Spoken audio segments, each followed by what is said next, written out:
Good afternoon and welcome to the Workforce Observer. We have with us today Praneeth Patlola, a HR tech and B2B enterprise SaaS founder, taking napkin ideas to market launchable solutions. He has had 2 exits from the companies he has founded. Welcome, Praneeth. Very pleased to have you here with us today. And I know it's been a while, so I'm glad to connect. And congratulations on Will Hire. Well, thank you. Thank you, Subhadra, and thanks for having me here. I'm, always privileged to talk to you. It's always, the conversations are always awesome with you. So happy to be here Aw, and be part of this. I'm, And thanks. Willahide was an amazing journey. We have so many lessons learned. So thank Yeah, you we're for going that. to talk about that down the road. But to start off with, I have been looking around the stuff that you said, the stuff that you've written about, and you had referred to generative AI as like kind of a noisy space where it's really hard to sometimes depict reality. I like that. So explain what you mean, and especially with reference to the, our ecosystem, the Workforce Solutions ecosystem. Yeah, so noisy is like a very general term, I would say, but sometimes, like one of the key things I saw when the first exploring how generative AI is getting applied to our industry, everybody jumped on saying, "Oh, we made announcements around job descriptions," and for me, that is noise, because it's actually not solving the real problem behind the scene, because if you think about like what did we do is like we used to copy paste job descriptions from internet by searching because the internet has grown so far out. We have so many job descriptions variations, and then we said, well, we'll use a database and or an engine which actually has scraped all this internet and created some kind of summarization around that, and will enable me to do some content generation, which will generate content now, which is that AI, but I'll keep giving it brief keywords or some part of an intent, which may or may not be an intent. But when it comes to job description, who is actually building the job description is going to be the real key, right? Was the intent of the hiring manager captured part of the job description is super super important, or else it's no better than copying and pasting from internet. So maybe you saved a few minutes of that search, copy and paste, but you're still stuck there until you really go and optimize the job description, and that's where the challenge is, right? And very similar to that, the noise is also like, obviously when a new disruption happens, or like the iPhone era when it transformed humans as we live today, on how we use mobile and technology, or in terms of the app store when the app store era came out. Like imagine how many millions and millions of apps rolled out in a very short period of time. Very similarly, there's so many apps and so many productivity apps. There's a large amount of applicability for everything we do in life today, but within that, who is doing it right and who is doing it to solve a very particular problem in the best way is going to be a challenging way to figure out. Like let's say you want to find what tools would you want to use for this webinar, for transcription services, or how can an AI enable you to scale or create better engagement podcasts.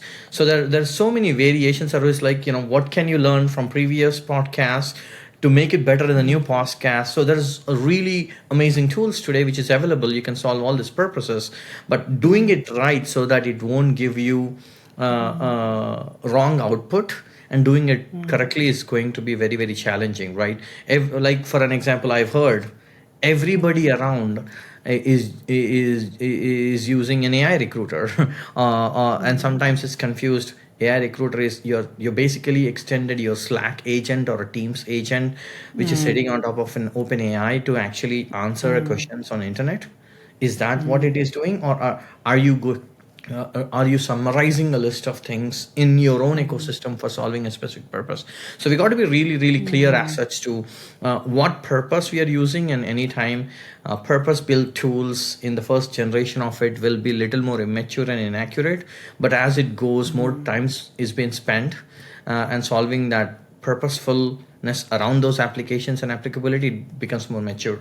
So I guess I want Oh, to I like clarify, like that. it's noisy, but I think it's going to get better every day, every day. But it becomes so challenging to choose which particular service, which particular vendor should you choose to what particular jobs to be done is going to be challenging aspect of our journey today.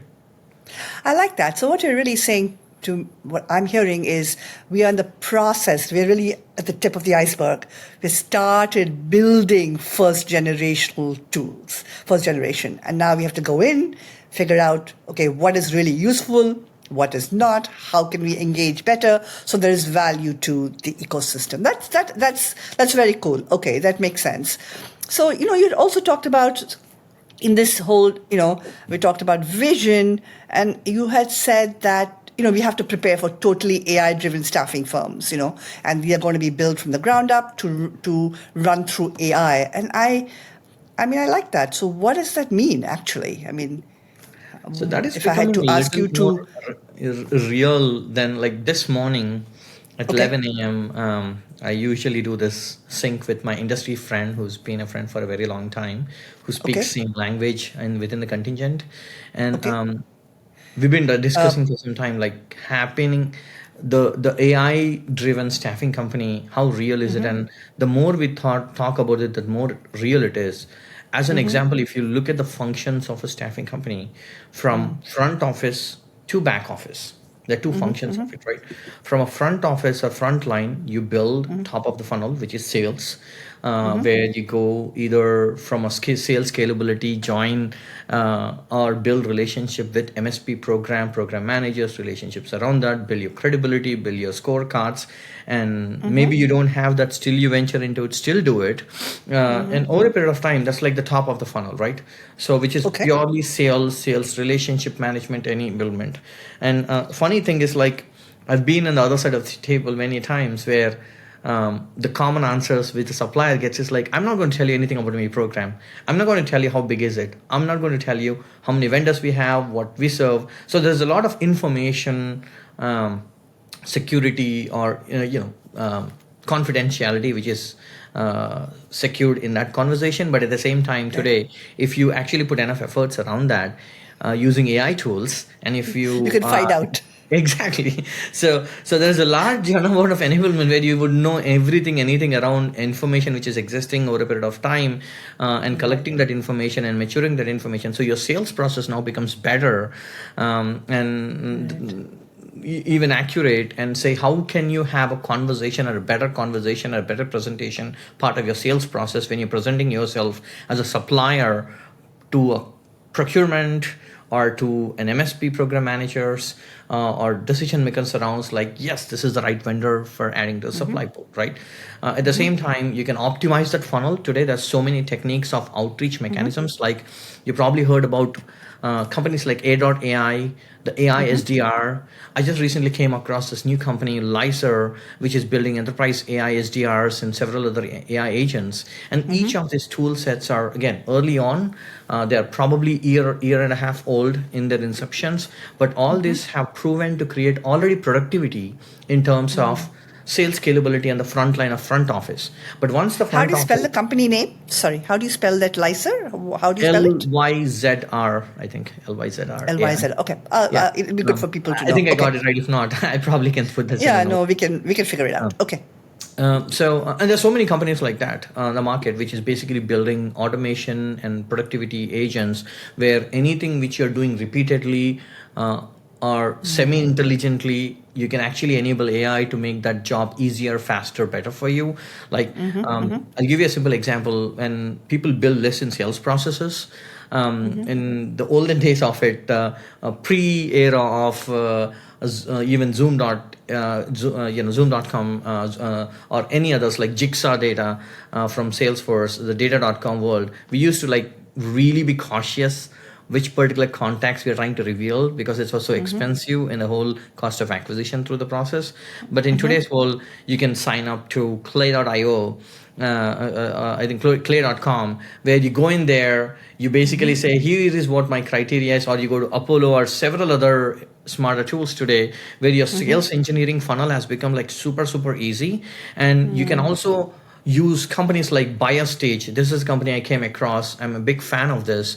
Very similar to several other sales enablement companies, where you can just go ahead and build out the whole process of mutual engagement, customized demos, customized presentations, and track everything in a single point, which is all mutual enabled with your customers, because now buyers are also looking at, how can I buy this tool? So that front of a funnel, but even for recruiters, when they get the jobs, they get the onboard, like many a times, what does it take to find candidates? Like the sourcing capabilities with AI, the outreach capabilities with AI, the screening capabilities, what questions should I ask these candidates? All that is automated. Even if you go in the back office, like the payrolling.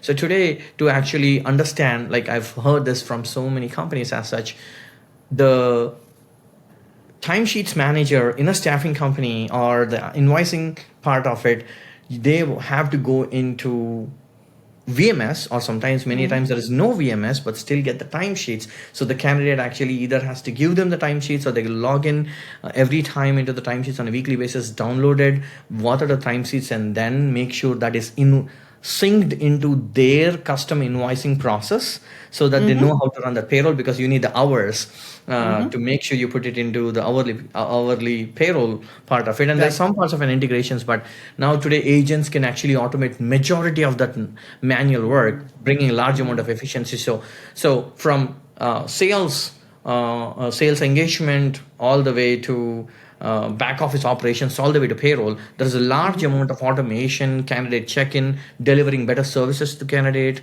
answering a lot of questions to the candidates on benefits, change management from there, adding a dependence, so many aspects of it. So you can actually picture yourself like having an organization which has like 1,000 people organization. Now, how many people really would you need to optimize and operate, but actually scale and build a better business? At the end of the day, I think that whole enablement is like, can you scale and build faster, make more placements, close more deals with the customers, create better engagement and delivery to the candidates? All that funnel end to end can be addressed. That's very cool. Given what you just said, give me 2 trends that you think is really going to impact the industry. AI trends, obviously, is what I'm meaning, because there's so many, like front office, back office, there's a bunch of things, but broadly, any 2 trends that you see is really going to impact the industry. And in the same light, I also wanted you to talk about direct sourcing, because, so let's first start with the trends and then go into direct sourcing is a hot topic, always. So from a trends point of view, I think everybody's trying to figure out how to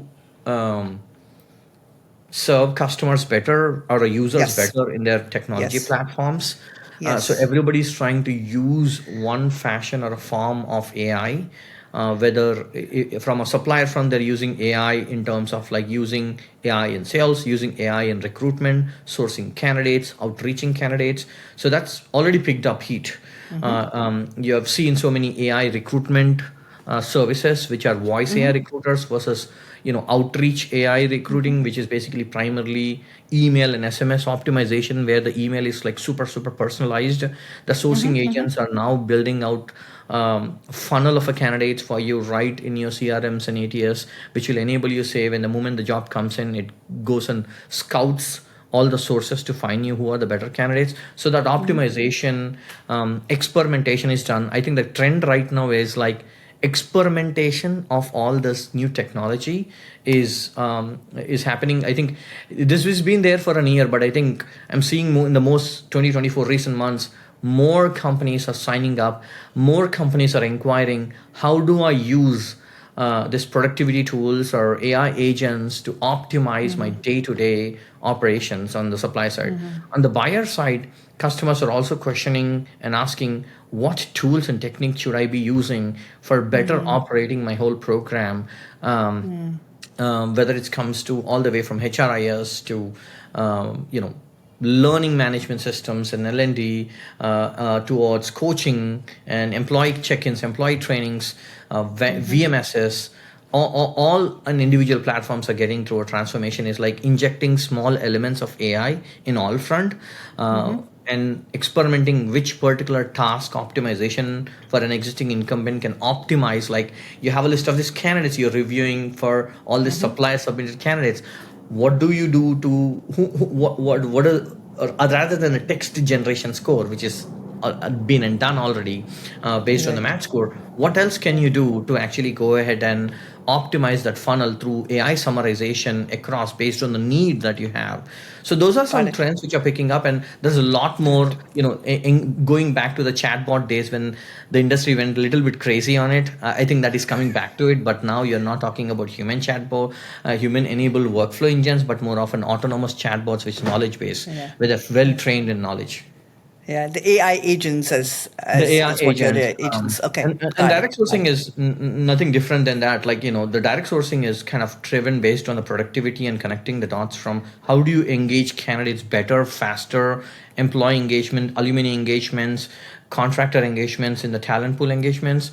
I think that outreach mechanisms of how do you create a better vetted talent pool which is heavily relevant for what you are doing right now and the next few quarters as an organization, so you can fill those roles with the right talent, with a cost effective way, with the fastest time to fill rates.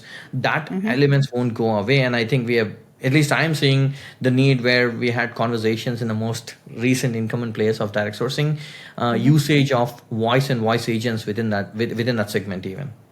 Okay. So where do you see the opportunity? I mean, the gaps, of course, and the opportunity as a result, and for both sides, maybe. So I think the opportunity is, I think, we all as an industry, I believe we are existing for only one reason: connecting Yes.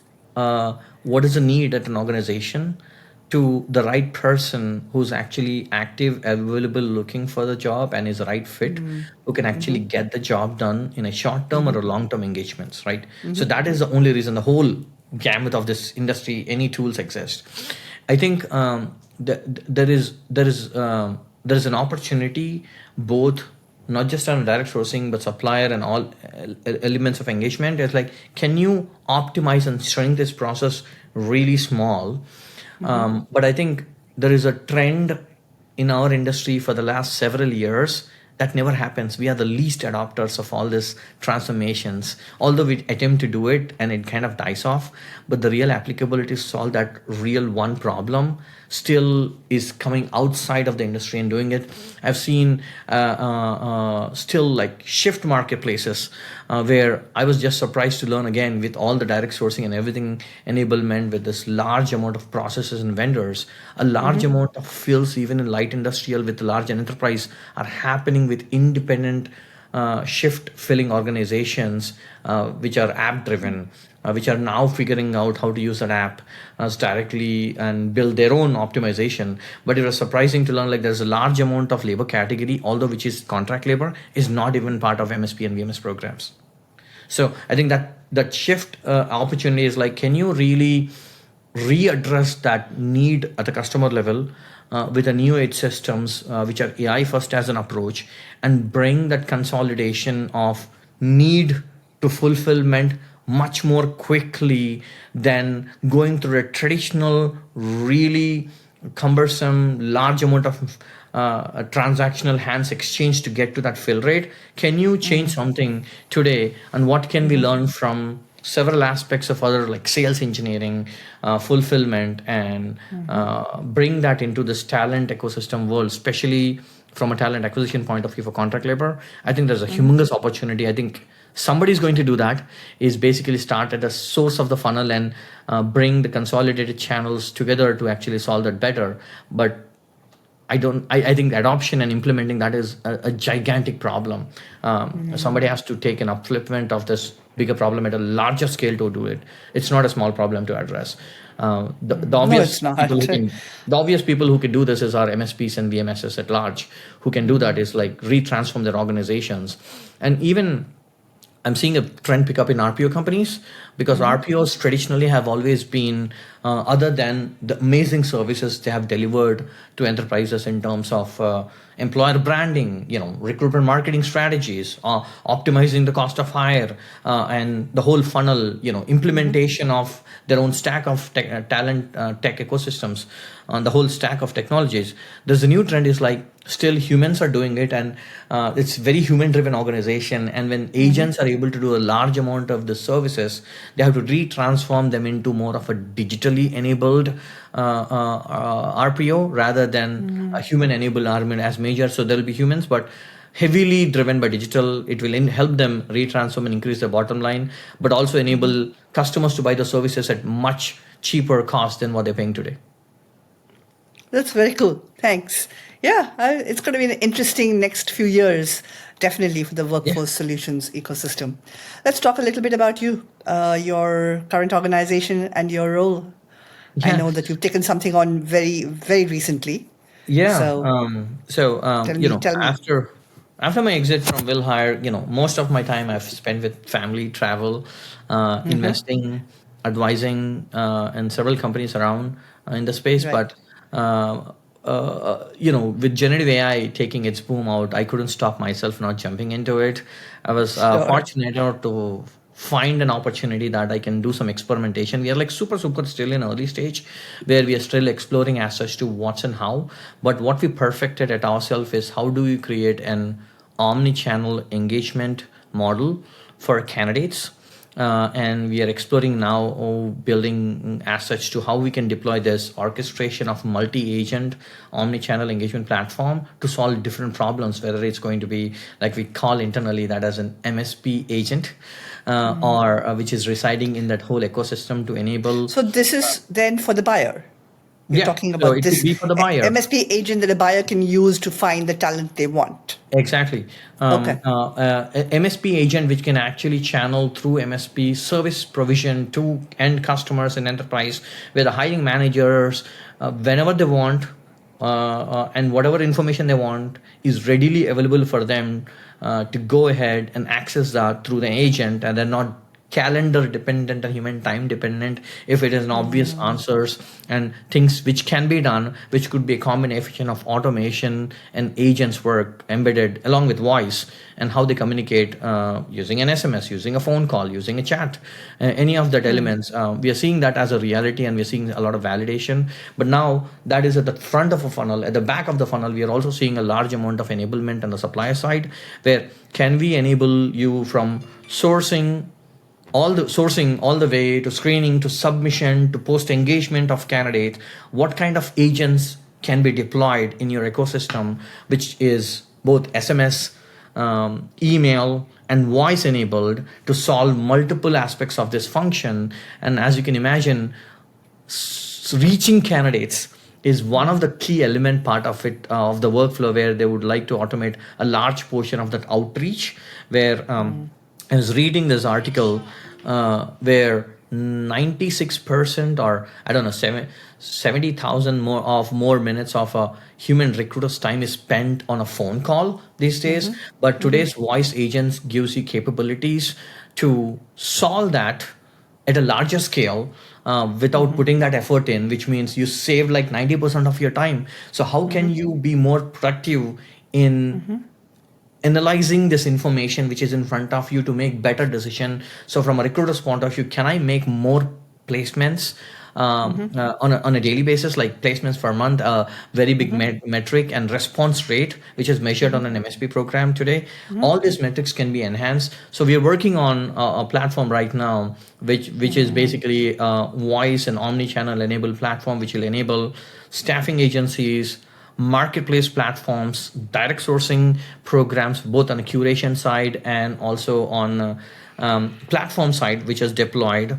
We are exploring few experimentations through MSP program teams, and also buyers and buyer enablement through VMS, or sitting on top of a VMS by hacking some solutions around. Can we make that happen? So these are some experimentation. We are like super early in our journey, but the research which we have done and the experiments we have done on the supply side, I think we have solved decent amount of it. On the buyer side, we are still exploring the journey. So what then happens to the MSP? What is that going to look like? It makes the delivery model better, and I think I was reading this reports that our NPS score as an industry service provision in front of a enterprise as an MSP programs are the worst in the world for any service delivery compared. So, They're not great. I didn't know they were the worst in the world, but when yeah. I'm comparing with similar services Yeah. provisions, I was reading the report and it's like, man, we actually make money with this kind of an NPS score was surprising to me, and it looks like it's all over the place, right? So I think this is our industry's opportunity to retransform ourselves, and I think we are taking an agent-driven approach and a platform-driven approach to enable multiple segments and parts of this fractional engagement because our industry is fragmented. How do we inject ourselves in multiple aspects of it to enable better MSP services from better client satisfaction? All right. I kind of think I got your philosophy. It's like, let's take this and let's do what we can to make everybody's life and jobs easier while providing jobs to the talent. Okay. So let's have some of your predictions for the industry. I know that you're big on that. So I don't think I have an 8 ball or a magic stick, magic wand to actually do some prediction. But I think the whole industry is still kind of this inception of retransforming. I thought by now. Majority of the program should have been direct sourced, but that didn't happen still. Okay. So I guess we are too far out from that. But I think there is a new era of conversation which is coming from enterprises. Enterprises are heavily committed with AI. Every aspect of the function in an organization, I would not see that contingent can bypass that kind of initiatives anymore. I think it's going to get transformed. And how it is going to get transformed, are we still going to say this is vendor driven model, which is what majorly as an industry we are? Can we convert that into a talent centric process, talent driven process, and talent engagement driven process, which is what the aim was direct sourcing was from a principal point of view? I think that's going to get more and more real because there's a huge opportunity with the tools and newer age of techniques and several others. There may be a huge amount of transformation. One, I think a lot of recruiters are going to lose their jobs. Okay. Well, they did lose their jobs based on what I've heard in recently in CWS. I've gone around and asked like what's going on, and I've heard people actually lay off 20% of the labor already in recruiting workforce. That was surprising to me. And they're all recruiters, or they're also operations in MSc programs, or across the board? Across the board, but I think I the see. larger impact has been the volume of jobs to be processed has gone shrunk. So that Okay. impacted the revenue in organizations on the supply side. That Okay. has a direct impact on recruiters. So that's been That's the true. major, That is true. right? And do you know, anyone mention, because I'm just curious, where they've gone or where they are looking at? Is there any talk of that or no? I didn't go much detail on it, but almost every person on the supply side I spoke to said, I lost a zero. I lost a zero. That's a large number. You lost a zero in revenue. There's nobody who claimed like they actually made revenue in the last 14 months, which they didn't lose. So I think it probably is the hype cycle from the COVID. Like everybody saw like 2x growth in a very short period of time. Maybe it's actually normalized. People really didn't lose money, but it's more of a course correction of the numbers.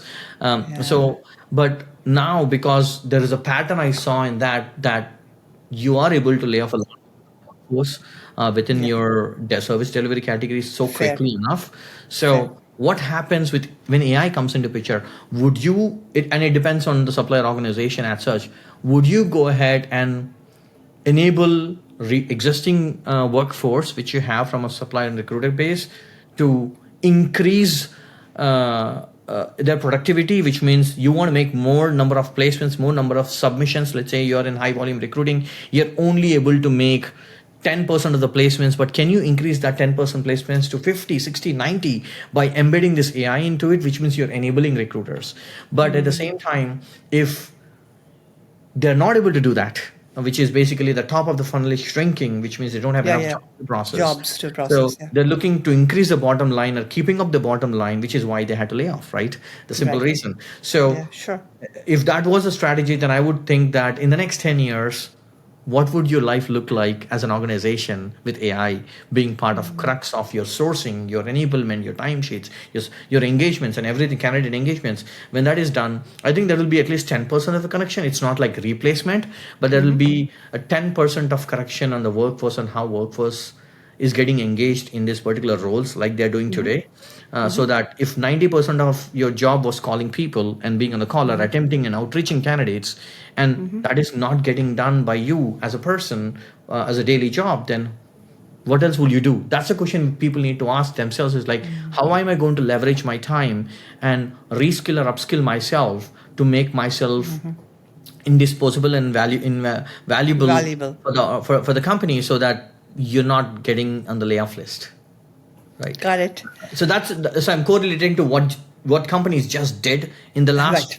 few months. So the reality is the reason for doing that was staying on their bottom line, right? Yep, yep. Sure. So you cannot survive another 6 months keeping the same 100 people workforce recruiting, because you don't have enough requirements for them to process. But what if I throw in a question saying that, hey, 20-30% of the time is now done by an AI agent. What is your next step? Are you going to increase your sales funnel? If you cannot do that, then you're going to reduce your workforce. So I'm not, Right. that's not a prediction. I think that's kind of how industry is acting. And my Sure. prediction is like, it's going to happen no matter what. Sure. That makes sense. As an entrepreneur and a successful one, any lessons learned that you would like to share? Those are too many. I think back in 2009 when I won the VMS contract with State of Texas, which was like $700 million. In my in my mid-20s, or I would say I was like stupidly naive, and a little more arrogant, not understanding the opportunity and not having the patience to navigate the red tape process of the buying process. Although we won, we built a platform, we learned a lot, but we gave up too early enough without finishing the life cycle of the whole. Had I kept that, I was just wondering what kind of VMS, what kind of revenue would have been. Like, do I have to go through this journey? So there's always like, before pulling the plug off, saying that I'm done with this. I think one lesson was like, take it to the end, like go in there for a long haul, like really, really long haul. And I every time I say this to myself, but sometimes for several criterias, right? And I think, I think for me, enjoying the journey is like the most important part. If people are just in that for doing it because they want to make money, everybody wants to make money, but the journey is going to be so difficult and people will make unhappy. People are not enjoying that pain. Like, people needs to enjoy that pain of being in difficult roles, difficult decisions. It's going to be hard. So I think it's like a personality check people should do, like before getting into the journey, is like, is this for me? And if not, don't do it. Don't do it. There's several ways to do it, and it's like a personality check. If you don't enjoy the journey, don't do it. And I don't know if that's only about the workforce solutions ecosystem, though. I think that's a very good life advice, right? If you yeah, it's like, if you why don't would you enjoy want your to do it if you don't enjoy it? Like, yeah. you got to enjoy it. Like, you got to enjoy Yeah. that pain. You got to enjoy every part of the journey. If you don't enjoy that, don't do it, because it's not going to be happy path. You have to be happy, because it's not a happy path. That's the whole lesson around that, right? I think the greatest I can, advice is like, staffing companies owners have always gave me this amazing advice, because I think they're one of the mentality of hustling and navigating through the problems and going on long haul journeys is something we should learn from every supplier out there in the industry, Yeah. because they teach these lessons a lot. Because if you think about, I come from a product and technology background, so for me things are a little more value prop and easy. But when you look at the supplier organizations across the world for the last 20-30 years, the same pitch is repeated like a million times across the world. So you really need to know how to position, how to build relationships. They do amazing job. I think every person in the business world around the tech should learn from, and their persistence of doing that, the sales persistence to do that as owners after even 20, 30 years, who have founded companies, still they're coming to the events and trying to set up meetings and having this little 15 minutes conversation, chasing people on LinkedIn. That persistence is like key. Even though they're sitting on $1 billion organization, still are able to do that. Like that is like, I get surprised, and I get to learn more lessons from the industry every day. And sometimes I feel like I have like a million things to learn from staffing owners. Yeah, no, that's great. That's great. Any takeaways you want to share? Anything else besides this? I think the biggest thing is like, whatever is happening in our space, it's going to change a lot of things for a candidate, for agencies, for MSPs, VMS across the board. I think this is going to be a transformation movement, but I really doubt our industry is ready for transformation always.